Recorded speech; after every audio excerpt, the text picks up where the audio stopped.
तरक्की कब होगी? हर क्षेत्र में हम पीछे जो होते जा रहे हैं। 370 हटाना भी कोई आम काम नहीं था। आप जीत के काम करें, जनता के लिए काम। 11 साल में तो कुछ नहीं हुआ, 2 महीने में लंदन पेरिस चाहिए। अरे आप वो कानून लेकर के आओ ना, जिससे देश की तरक्की हो। स्वच्छ शौचालय नहीं मिलेगा। आज देश के अंदर क्या चल रहा है? सिर्फ हिंसा, अराजकता और एक दूसरे को भड़काने, एक दूसरे को अलग करने, बांटने तोड़ने की राजनीति चल रही है। हिंदू मुसलमान ये सारे देश के अंदर यही सब चल रहा है। देश की डेवलप कब होगी? तरक्की कब होगी? देश में लोगों के लिए योजनाएं कब बनेगी जो लोग सुखमय जीवन जी सके और उनका रोजी रोजगार, उनका भरण पोषण हो सके? इसके लिए कहीं कोई प्रोग्राम नहीं, कहीं कोई विजन नहीं। आप अदालतों की संख्या कब बढ़ाओगे? आप अदालतों में जो पेंडिंग केस है उसको समाप्त करने की आपके पास क्या योजना है? आप उसके लिए कुछ बनाओ ना, कि जल्द सुनवाई है, त्वरित सुनवाई है। हर क्षेत्र में हम पीछे जो होते जा रहे हैं। अस्पताल देख लो, शिक्षा देख लो, विद्यालय देख लो, अस्पताल। आज एडमिशन बच्चों को अच्छे अच्छे कॉलेजों में एडमिशन कराने के लिए चप्पलें घिस जाती है, एडमिशन नहीं होता। डॉक्टर के यहाँ बड़े बड़े सरकारी अस्पतालों में दिखाने के लिए सुबह से शाम तक लाइन लगने के बाद भी नंबर नहीं आता, वो नहीं देख पाते। एक एक डॉक्टर के ऊपर 400, 500 मरीजों का बोझ है, एक डॉक्टर के ऊपर। अब चले जाओ दिल्ली के किसी भी सरकारी अस्पताल में आप चले जाओ, एक डॉक्टर के पास कम से कम 100 से ज्यादा मरीजों का बोझ होता है देखने का। अब बताइए कि एक डॉक्टर जो 4 घंटे 6 घंटे की ड्यूटी है उसकी, तो उसमें 100 मरीजों का कैसे ट्रीटमेंट करेगा? आप अस्पतालों की संख्या नहीं बढ़ा रहे हो, डॉक्टरों की संख्या नहीं बढ़ा रहे हो। डॉक्टर के यहाँ दिखाने के लिए जाओ, रजिस्ट्रेशन कराने की उसका जो बेहतरीन इंतजाम नहीं कर रहे हो आप। मोदी सरकार में चिकित्सालय जो है उन पर नहीं हो रही है, काम नहीं हो रही है। इस सरकार में आप बताइए कि डेवलपमेंट की बात होती है? नहीं। इस सरकार में रोज आए दिन आप देखो ना, संसद में ऐसे ऐसे कानून लेके आते हैं जो देश को बांटने, तोड़ने, अलग करने की बातें करता है। ऐसे ऐसे कानून लेकर के आते हैं देश में। अरे आप वो कानून लेकर के आओ ना, जिससे देश की तरक्की हो। देश के नौजवान, देश के युवा जो भटक रहे हैं, आज जो हिंसा पे उतारू, आज जो नशे में गिरफ्त है, आज जो है कि लूट मार चोरी डकैती करने में लोग लगे हुए हैं, छीना झपटी करने में लगे हुए। इसी दिल्ली में प्रतिदिन 5000 मोबाइल छीने जाते हैं, चुराए जाते हैं, लेकिन मुकदमे कितने दर्ज होते हैं? कोई दर्ज कराता नहीं, कोई फायदा ही नहीं है दर्ज कराने का। आप देख लो कि दिल्ली के व्यस्त बाजारों में, व्यस्त मार्केटों में आए दिन लोगों के पिक पॉकेट होती है। लेकिन तो खुद की जिम्मेदारी होती है ना, अपना सामान कितना सुरक्षित करेंगे जब आपके चारों तरफ चोर उठाए गिरे घूम रहे हैं? आप कितना सुरक्षित रहोगे? जो बाहर से हमारे मेहमान आते हैं ना, चोर तो लोग खुद बन रहे हैं ना। तो भाई जिसके पास काम धंधा नहीं है, रोजगार नहीं, तो क्या करेगा? चोरी नहीं करेगा तो और क्या करेगा? बाहर से जो हमारे टूरिस्ट भाई आते हैं दिल्ली के अंदर, अभी 4 दिन पहले मुझसे जामा मस्जिद पे एक मिला, कजाकिस्तान से आया हुआ था, कजाकिस्तान। तो नमाज पढ़ने गया जामा मस्जिद में, नमाज पढ़ के आया, मेरे ऑटो में बैठा, बोला भैया मुझे कनाट प्लेस छोड़ दो। मैंने कहा चलो छोड़ दो। रास्ते में उसने बताया कि मेरा मोबाइल किसी ने निकाल लिया मस्जिद के अंदर से। अभी बताइए कि चोर उचक्के हर जगह घूम रहे हैं। कहाँ है हमारा कानून प्रशासन? कहाँ निगरानी? कहाँ है उनको पता है कि यहाँ पे इस तरीके से चोर उचक्के उठाए गिरे घूम रहे हैं, लेकिन कार्रवाई नहीं होती। लोग एक मोबाइल चोरी हो गया, उसके लिए थाने में जाए, पूरा दिन उनका खराब हो जाता है, फिर भी अब रिपोर्ट लगाने का मोबाइल तो मिलना है नहीं। तो ये ऐसी बहुत सी समस्या, इन समस्याओं पे बात नहीं होती। इनके निवारण के लिए कोई भी लोग जुट करके बात नहीं करते, बैठते नहीं। ये हमारी अपनी समस्या है।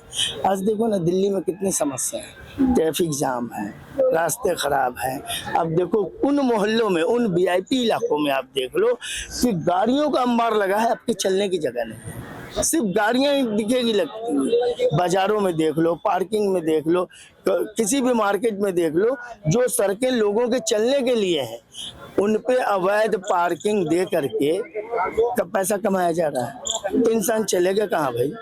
ये बताइए। ये मैं पिछले 30-40 सालों से देख रहा हूँ पहाड़गंज के इलाके को, सदर बाजार, पहाड़गंज, मुल्तानी, टांडा, इन इलाकों में कभी मैं जाता हूँ तो 40 साल पहले जो इलाका था, जितना गंदगी था वो इतना आज भी है। तो क्या हम डेवलप किए? इन सब समस्याओं के निवारण के लिए आप क्या मांगना चाहेंगे? भाई हम तो कहेंगे कि दिल्ली के जो मुख्यमंत्री है, दिल्ली के सर्वे है ना, वो हर इलाकों में हर हफ्ते घूमे ना, देखे ना कि इन इलाकों में कौन कौन सी परेशानी है। अब तुम महिला हो, ये कनॉट प्लेस का इलाका छोड़ दो, अलग चले जाओ दिल्ली के किसी इलाके में, अगर शौचालय की जरूरत पड़ जाए तो ढूंढने से भी नहीं मिलेगा। ये बताइए, लोग तो नाले गंदगियों के किनारे इस तरीके से जो है कि आदमी किसी तरीके से ले आए, हमारी बहन बेटियां कहाँ जाएगी? अब पूरी दिल्ली में दिखा दो, मैं गारंटी देता हूँ कहीं भी महिला के लिए सुलभ स्वस्थ शौचालय आपको नहीं मिलेगा, स्वच्छ शौचालय नहीं मिलेगा। कोई मिलेगा तो इतनी गंदगी, इतनी बदबू होगी कि वहाँ के आप खड़े नहीं हो सकते। ये हमारी देश की राजधानी है, ये सच्चाई है इस देश की राजधानी की। मैं तो कहता हूँ मेरे साथ घूमो ना, मेरा ऑटो है। मैं तो कहता हूँ दिल्ली के मुख्यमंत्री को, दिल्ली के सर्वा को मेरे ऑटो पे बैठो, मैं घुमाता हूँ दिल्ली आपको और दिखाता हूँ कि दिल्ली में अराजकता कितनी है और कितनी परेशानियां हैं लोगों को। ये मैं दिखाता हूँ ना सच्चाई। 100-150 किलोमीटर दिल्ली चलता हूँ मैं प्रतिदिन, 100-150 किलोमीटर प्रतिदिन दिल्ली का चक्कर लगाता हूँ, दिल्ली के एक इलाके को मैं जानता हूं। लेकिन भाजपा का आए हुए तो अभी कुछ ही समय हुआ, उससे पहले तो कुछ ही केजरीवाल समय है, शुरुआत तो करो आप, कुछ शुरुआत तो करो, कुछ दिखाई करी तो है, यमुना की सफाई कर रहा है। यमुना, मैंने कहा ना बार मैं कहा 50 साल में भी यमुना नहीं साफ कर पाएंगे। साफ करने का आपके पास एक तरीका, एक विजन होता है ना, गलत बात। आप नहीं कर सकते हो 50 साल भी। मैं गारंटी से कहता हूँ अगले 5 साल बाद भी आप देखोगे ना, 50 साल बाद तो आप रहेंगे ही नहीं। नहीं ऐसी बात नहीं, हम नहीं कितना रहेंगे, आप? हमारे बच्चे रहेंगे, आप रहोगे, मेरी बातें आप याद करोगे। सुनो, ये सुनिए, इस साल के एंड तक यमुना साफ हो जाएगी। मोदी जी ने जब बोल दिया है, देखिए मोदी जी जो बोलते हैं वो करते हैं, ऐसा नहीं है कि जो क्या बोलते हैं, इस साल बिल्कुल हो जाएगी। जैसे साबरमती रिवर फ्रंट के जैसा वो मोदी जी बनवा देंगे, ऐसा कुछ भी नहीं है। देखिए अगर आपका विजन है तो आप कर सकते हैं। 370 हटाना भी कोई आम काम नहीं था, 370 हटाना, आज राम मंदिर बनवाना, राम मंदिर को भी नेगोशिएशन करके सब कुछ करके बनवाया ना राम मंदिर। ऐसा तो नहीं कि राम मंदिर नहीं बना। हर एक चीज देखिए, जो इंसान अगर ठान लेना, ऐसा कुछ नहीं है कि वो कर नहीं सकता। आज अगर किसी का ये है कि विजन है, आज रोड में देखिए, रोड पे काम हो रहा है, हर जगह काम हो रहा है आज। हाँ बिल्कुल, इनकी बात एकदम सही है। 27 साल से तो बीजेपी है ही नहीं। देखिए बीजेपी वहां बहुत अच्छा काम करती है जहां पे उसके साथ में कोई सहयोगी दल नहीं होता है। जैसे आज वो अकेले है, वहां पे देखिए बहुत अच्छा काम करेगी बीजेपी, और साथ में होती है। अब तो आम आदमी पार्टी बिल्कुल हाथ खड़े करके पीछे हट गई। वो तो मेयर के चुनाव में भी दिल्ली भारतीय जनता पार्टी को जगह दे रही है। अब तो तीनों चीज आपके पास, और मैं आपको कह रहा हूँ कि 50 साल भी यमुना नहीं साफ होगा। आप अगले साल की बात करो, 2026 में भी दिखाई देंगे, 27 में भी देंगे, समझ गए? आपको नहीं, आपको छोटे भाई को जादू की छड़ी तो है नहीं, जादू की छड़ी टाइम तो लगता ही है। आप जीत के भी काम करो, भीख मत करो, आप जीत के काम करो, जनता के लिए काम करो। 300 बस तो देखिए, 300 बस अभी अंकल का कहना है कि दिल्ली में महिलाओं के लिए वॉशरूम नहीं है। पहले सुना, अरे दिल्ली में 35 साल पानी पीने का जगह नहीं है, समझ में बालपुर कराने में हो ना। चलो दिखाओ, तो मेरे साथ मैं बालपुर के आगे करूंगा, आपको करना पड़ेगा। बेहतरीन दिखा, ताले दवाइयाँ नहीं दिखाऊंगा, मैं बालपुर का गुलामी करूंगा।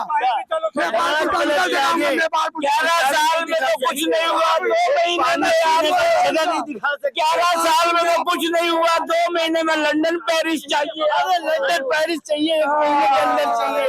शौचालय तो नहीं है, किसने कहा कि अरे कनॉट प्लेस को छोड़ के दिल्ली के सदर बाजार चले जाओ, टाइम चले 30 मीटर पे शौचालय, 30 मीटर पे। अंकल ने बोला सीपी को छोड़कर, सीपी को छोड़ करके सीपी के अलावा चलो ना, पहाड़गंज चलो ना हमारे साथ, मुल्तानी टांडा चलो, पहाड़गंज चलो, सदर बाजार चलो। सदर बाजार में शौचालय नहीं है, नहीं है, किस तरफ नहीं है, नहीं है, नहीं किस तरफ नहीं है, किसी लाल इलाके किला में में नहीं है क्या? नहीं लाल किला में भी है, हर एक जगह है मैम, हर एक जगह है। तुम्हारे बीजेपी को है 2 महीने हुई। अरे बीजेपी का बात मैं छोड़ो, काम बता रहा हूँ, बीजेपी का बात है। आज दिल्ली के मेट्रो में चढ़ते हो ना, किसी दल का भक्ति मत दिल्ली के करो। लेकिन वो बोल रहे हैं कि स्वच्छ साफ नहीं है, सफाई का कोई दिल्ली के मेट्रो में रहते हो ना, आप चढ़ते हो ना, ये मेट्रो किसने दिया हुआ है? बीजेपी का देना है दिल्ली को। अरे हमें मेट्रो बीजेपी का देना है, इसका देना, उससे हमें कुछ लेना देना नहीं। हमें स्वस्थ और स्वास्थ्य शहर चाहिए। गजब बात कर रहे हैं। आज अगर मेट्रो नहीं होती तो सोचिए एक जगह से दूसरे जगह आपको जाने में कितना समय लगता है। मैडम देखिए, कोई मोदी जी के पास कोई जादुई छड़ी तो है नहीं, घुमाया और हो गया। एक प्रोसेस होता है, आ जाओ, एक प्रोसेस होता है, शादी होती है, प्रोसेस है 9 महीने का।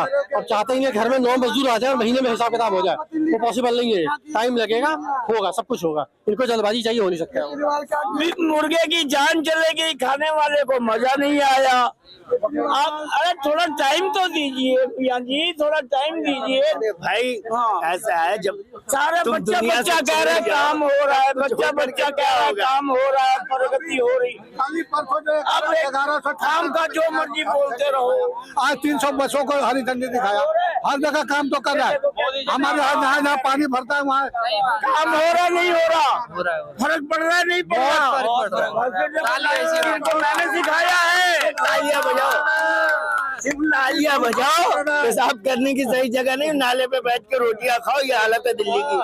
नाले किनारे ढाबे खुले, वहाँ पे रोटियां खाओ। नाले किनारे झुग्गियां बनी, वहाँ लोग रह रहे हैं। ढाबे बंद कर देंगे नाले वाले। पैदा क्यों करते हो? झुग्गी में रहता है। अबे यार बच्चे पे आ गया किसी का हो, तुम्हारे बच्चे नहीं क्यों पैदा करेंगे? नहीं पैदा करो तो नपुंसक हो या ताकत वाले बच्चे की तरह गली में छोड़ तुम आ जाते हो बच्चे पे, इसपे सारी समस्याओं का जड़ यही है। झुग्गी में क्यों रहता है भाई? किसी का बच्चा हमारा तो नहीं रहता। ऐसे यही है कि हार डाल के वहीं घुस के आ जाओगे। देश के अंदर सब तुम्हारे पास एक ही तर्क है, बच्चे पैदा करें। 2000 मकान किसने अलॉट किया? 1675 मकान किसने अलॉट किया? मोदी जी ने। आज वो चाहते हैं कि कोई भी झुग्गी में ना रहे। अरे महाराज जी सुनो, महाराज जी हम सही बात कहते हैं, हम गोबर नहीं जिनका झुग्गी में रहता है उनको साले को गोली मारो। गोबर नहीं खाते आप, गोबर जिसके बच्चे झुग्गी में रहता है सबको गोली मारो, टैंकर चला दो उस पर। बात मैं कह दूं, गोबर खाते तो ऐसे बहनों के साथ नहीं सोते, हम बहनों के साथ नहीं सोते। देखो गोबर खाने वाली बात कैसे नहीं, आप ये कैसे कह रहे हो कि झुग्गी में रह रहे हैं? भाई झुग्गी में आप वैसा संतान मत पैदा करो ना जो झुग्गी में रह। भाई को जीजा भी बोल दियो। जहाँ तक दिल्ली का सवाल है, दिल्ली अगले 4 साल में दिल्ली बिल्कुल साफ हो जाएगी, आप चिंता मत करो। अगले 4 साल में बेहतरीन दिल्ली आपको दिखाई देगा। 6 महीने में ही आपको बेहतरीन रोडें दिखाई देगी। टैंकर भी गली गली में जा रहा है, सारे चीजें बसें भी हो जाएंगी, हजारों बसें आ रही है, सब कुछ ठीक हो जाएगा, घबराने की। और दिल्ली में जो क्राइम बढ़ गया इतना, देखिए दिल्ली में क्राइम बढ़ गया, ये भी शांत हो जाएगा। क्राइम बढ़ाया हुआ केजरीवाल का गलती है। सुनिए, अभी जो सीलमपुर में जो केस हुआ ना, जो मकान चिन्हित करके वो किया गया है, जो जिसने किया उसके घर पे बुलडोजर चला दीजिए, ये गलती रेखा जी का है। रेखा जी जब तक स्ट्रिक्ट एक्शन नहीं लेगी ना, तब तक योगी जी का वो नाम नहीं आएगा। और मैं चाहता हूं कि हेमंता बिस्वा शर्मा योगी जी के जैसा हर एक स्टेट में मुख्यमंत्री बने। अगर बीजेपी का कोई मुख्यमंत्री है तो वैसा ही कार्य करना चाहिए। पुष्कर सिंह धामी जी का देख लीजिए कैसा वो काम कर रहे हैं। कहीं भी इलीगल मजार है, कहीं भी कुछ है, वो बुलडोजर चला देते, तो एक बार नहीं सोचते। कहीं भी इलीगल कुछ भी है, बुलडोजर चलवा दीजिए। आज अगर दिल्ली को सशक्त बनाना है, अच्छा बनाना है, और ये जिहादियों से अगर फ्री करना है, ये रोहिंग्या को हटाना है, तो रेखा जी को कड़े से कड़े एक्शन लेना पड़ेगा। और ऐसा टाइम चुनिए, फ्राइडे को कोई आप नियम पारित करिए, सैटरडे संडे कोर्ट बंद रहता है, ना कोई कोर्ट का झंझट ना कुछ, तो उतना देर में आप बुलडोजर चलवा दीजिए, कहानी खत्म, उसके बाद में देख लेंगे।